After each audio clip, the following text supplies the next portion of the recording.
Welcome and thank you for joining me. Let's get straight to our story. Story number 1.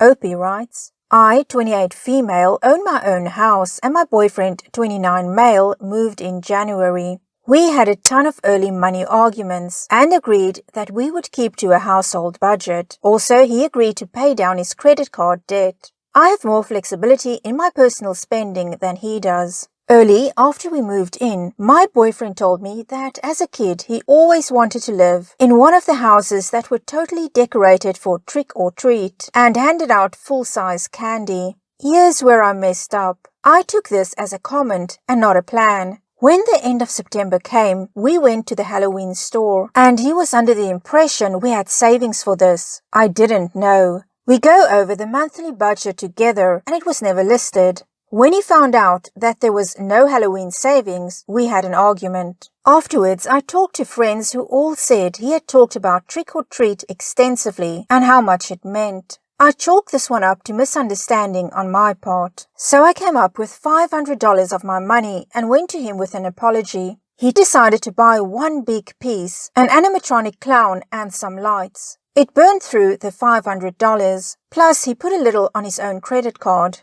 He wanted another big piece and was mad I wouldn't put it on my credit card. I asked if he wanted to put up handmade decorations or spider webs, but he said it would look cheap. A few weeks later, we had a fight over candy. He was still stuck on buying full-size bars. We easily get over 250 trick-or-treats, and I said we just don't have that much money. So we got the bulk bags of good small bars.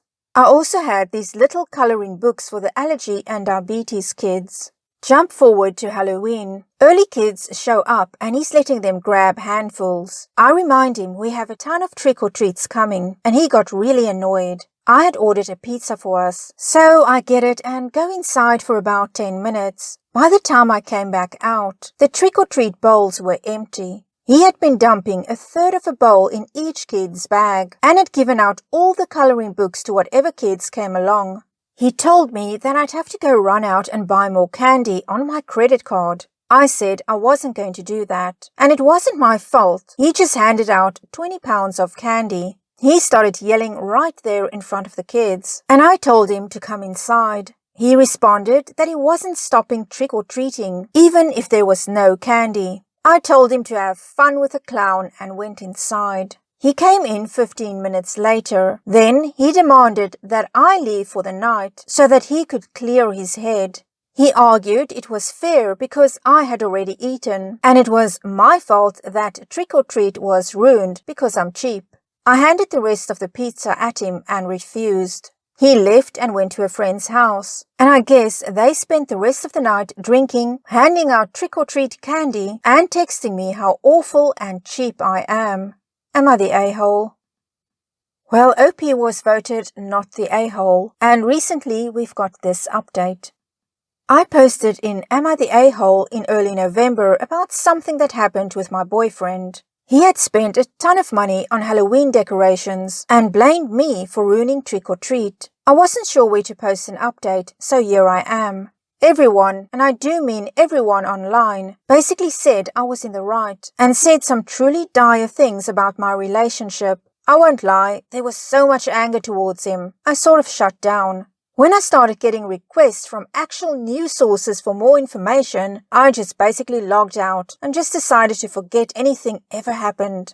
We met the next day, as he had spent a few nights at a friend's house. I said that for things to continue, we needed couples counseling, and I expected him to set up the whole thing. He was surprisingly open to this and said he would work on it. And that's where things started to unravel. Our mutual friends had been really in his corner, bitching me out, but I found out the story that he had told them was way off from the truth. In his version, I prevented any money for Halloween and had gone cheap on trick-or-treat candy and was only handing it out to kids I liked. Once they sort of heard my version, backed up with pics and receipts, support went to me. In fact, his friends have been giving him a lot of ribbing about how he acted, which my now ex hates. In the meantime, he had been working on getting us counseling, but found that getting therapy on his insurance meant months-long waiting lists. So instead, he came up with this, quote, couples coach, unquote, who was religious. I'm not religious and wasn't thrilled by this, but figured it was better than nothing. Our first meeting was only 3 days after I posted.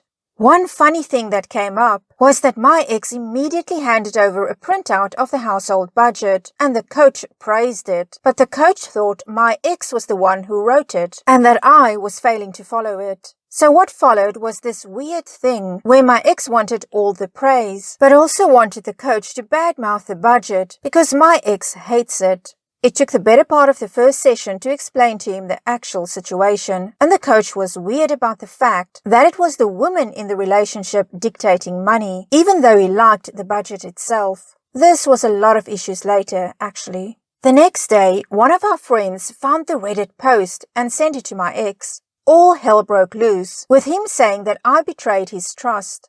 Our next couples coaching session was all about that, and honestly, I felt terrible for airing his dirty laundry. The coach and my ex both crapped on me a ton in this time that I had publicly humiliated my ex. Obviously, I'm updating, so I don't care about embarrassing my ex anymore. He has this username and will probably read this, whatever. One thing that was seemingly positive at first about the coaching was the coach pointed out that my ex had never had the ability to have holiday traditions because of his upbringing. I genuinely felt bad about this, and rolling into Christmas made a huge attempt to incorporate him into my family's traditions and to ask if there's anything he wanted to do. He responded by crapping all over my family's traditions, and his only contribution was to suggest something really extravagant that would have cost a fortune. I swear he only did this just to badmouth me when I said no. This was all bookended by our twice-a-week visits to the couple's coach, who I increasingly hated. He would go through super religious prayers and having issue with us living together before marriage. Neither my ex or I responded positively to this, but my ex would get really into it when the coach would talk about more misogynistic, quote, men as head of the household, unquote, stuff. When I said I'd prefer moving to a regular therapist, my ex said I was undermining his work getting us help. There's a dozen little things that happened in there where I should have broken up, but last week was the real final straw. Ever since my ex found the post I made on Reddit, he has been obsessed with going through my phone. Because of my career, I wouldn't let him. I have a lot of emails and accesses on my phone that's sensitive information in regards to work. I made a compromise that he could ask who I was texting, etc., and I'd show him at any point. This wasn't good enough. I don't know how he got into my phone, but he went through it fully and started raging out that I was keeping things from him. But none of it had any relation to him. Like, I had a group chat where we were planning a wedding shower for a friend. He's only met this friend in passing. He knew I was planning it, but was mad that I hadn't let him know every little detail. Specifically, we were surprising the bride by flying in her aunt, who she rarely sees. I wasn't contributing to this financially, just knew about it. And somehow, my not telling him that specific little thing was keeping secrets. We were still fighting over this when we went to a party with friends. Apparently, in digging through my old chats, he found where a friend of mine had talked to me in confidence of a tragedy she went through. Only her husband and sisters were really in the know. My ex was drunk and started talking loudly about this to her with her husband right there. Her husband told him to shut up, and my ex basically got all superior about knowing things and there not being secrets. It was very close to being a fight. I told him not to come back to my house after that, and he seems really shocked we broke up. I'm still numb about all of this, but yeah, him, never again. Well, OP, your Halloween definitely exposed the nightmare your life was going to become if you stayed with your ex. You sound like a very responsible and mature person, whereas your ex still seems to have quite a bit of growing up to do. You don't seem compatible to me at all. If you want to build a life with someone and have a future with that person, then the two of you have to be on the same page when it comes to finances. We all would like to be able to just go out and buy what we want, and in this case, have the big Halloween party. But the reality is that we have to plan for these things ahead of time and stick to a budget. The fact that your ex couldn't do that, didn't want to do that, didn't even want to listen to reason. This was becoming a parent-child type of relationship, with you being the responsible one and your ex being the one that's just saying, I want this, I want this, I want to do that, I don't want to listen to budgets or financial concerns. I just want what I want. But anyway, OP, you are out of that now, out of this relationship, and now you've learned something. You've learned that in your next relationship, you're going to make sure that the two of you feel the same way about finances. So good luck to you, OP, and I know you're going to find somebody that appreciates your level-headedness when it comes to money. And on to story number 2. OP writes, I, 34 male, and my wife, 31 female, are expecting a child in 12 weeks' time. We don't know the sex of the baby, but we've started thinking about baby names. A couple of nights ago, we were suggesting names. I had a girlfriend for around 6 years before meeting my now wife. Unfortunately, she passed away, and I was absolutely devastated. It's still painful to think about it, and I always imagine naming a child in her memory. I also just love the name itself, Nancy. When I made the suggestion to my wife, she seemed unimpressed. She told me she didn't really feel comfortable with doing that. She felt it was strange and didn't make sense, as Nancy had been my girlfriend. The way I see it is that Nancy was very important to me for a really long time. She was my best friend, and losing her was just a terrible thing. I feel as though it would be a great way to remember and honor a dear friend who I miss every day. My wife doesn't share my views, and honestly, it's caused a lot of issues. I dropped it and said it was important we both agreed on the name, but she's still insisting it's strange, and she doesn't understand why I suggested it. I don't know if she feels insecure or maybe the pregnancy is stressing her, but she just won't drop it. I honestly don't see the issue whatsoever. Am I the a-hole?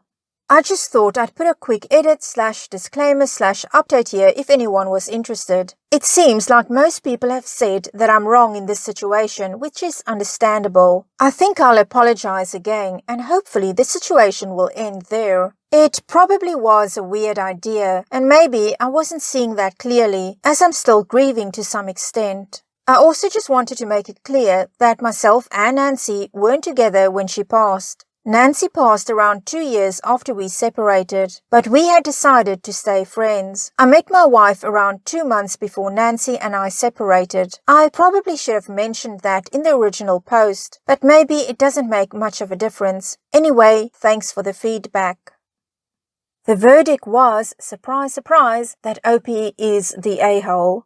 OP, sometimes we can romanticize the past and in doing so miss out on the present and because of that ruin the future. And that's what this is about. It's about the life that you're building with your wife. You and Nancy, you went your separate ways. You said you stayed friends and that's wonderful, but it's time to let go of the past. There are more suitable ways that you can honor Nancy's memory.